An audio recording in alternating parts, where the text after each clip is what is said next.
What's up, everybody? Watch this. In one generation, America goes from a nation of farms to the richest industrial power on earth, and a handful of men get so rich they basically own the country. They called it the Gilded Age, because under that shiny gold surface was a whole lot of rot.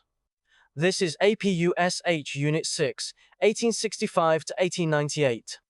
Industrial titans, brutal labor, a flood of immigrants, the closing of the West, and farmers who fought back. Stick with me to the very end, and I'll show you the single fastest way to lock all of this in before exam day. Let's go. First, the engine of it all, industrialization.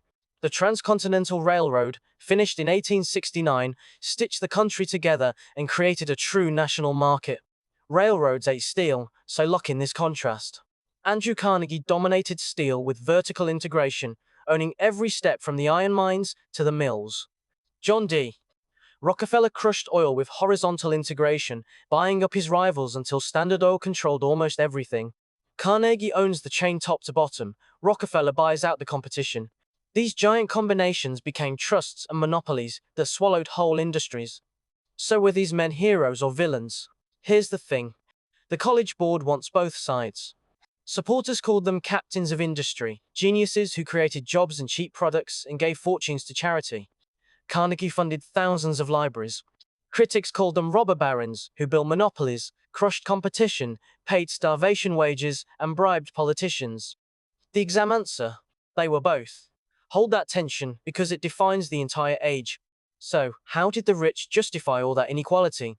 3 ideas, count them. First, laissez-faire capitalism. Government keeps its hands off the economy entirely. Second, social Darwinism. Survival of the fittest applied to society, so the rich were rich because they were naturally superior, and helping the poor was pointless. Third, Carnegie's gospel of wealth. The wealthy had a moral duty to use their fortunes for the public good. Together, these ideas defended the massive wealth gap. And that wealth gap was staggering. Picture a pyramid. At the very top, a tiny handful of industrialists with unimaginable riches. Below them, a growing middle class of managers and clerks enjoying new comforts.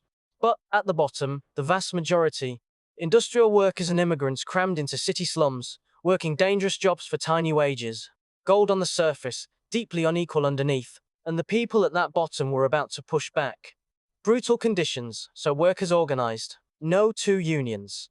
The Knights of Labor welcomed nearly everyone and pushed for broad reforms, but faded after the violent Haymarket bombing of 1886 got blamed on them. The American Federation of Labor, led by Samuel Gompers, went narrow.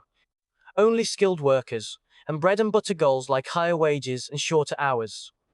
The anger exploded in 3 big strikes: Haymarket, Homestead, and Pullman, all crushed by government and company force. All those factories needed workers, and they came. The College Board calls them new immigrants from Southern and Eastern Europe, like Italians, Poles, and Russian Jews, pouring into crowded cities. They packed into tenements, dangerous, unsanitary apartment buildings.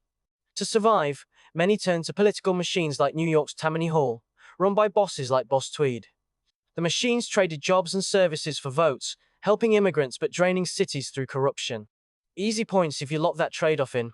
Meanwhile, the West was being conquered. The Homestead Act gave settlers free land if they farmed it, pulling families onto the Great Plains. But here's the cost. That land belonged to Native Americans who got forced onto reservations. The Dawes Act of 1887 tried to erase native culture by breaking up tribal land and forcing assimilation. In 1890, the massacre at Wounded Knee crushed native resistance, and the census declared the frontier officially closed. One door opens for settlers, another slams shut on native nations. While cities boomed, farmers were drowning. 3 problems trapped them: falling crop prices, high railroad shipping rates, and crushing debt. So they organized, first the Grange, then the People's Party, the Populists. Their demands? Government regulation of railroads, a graduated income tax, and especially free silver, coining more silver to inflate the money supply and ease their debts. Populism gave struggling farmers a powerful political voice. Remember free silver? It shows up again next unit. Down south, leaders sold a new south of industry, but for Black Americans the reality was grim. Most were trapped in sharecropping, a cycle of debt that tied them to the land like slavery never ended.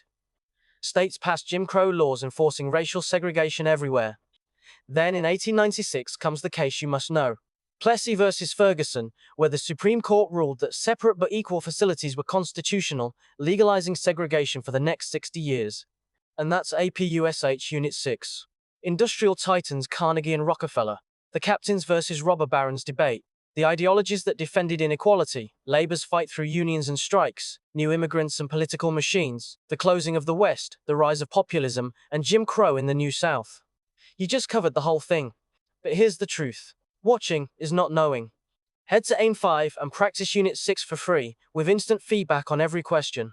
Links below. Now go get that 5, and I'll see you in Unit 7.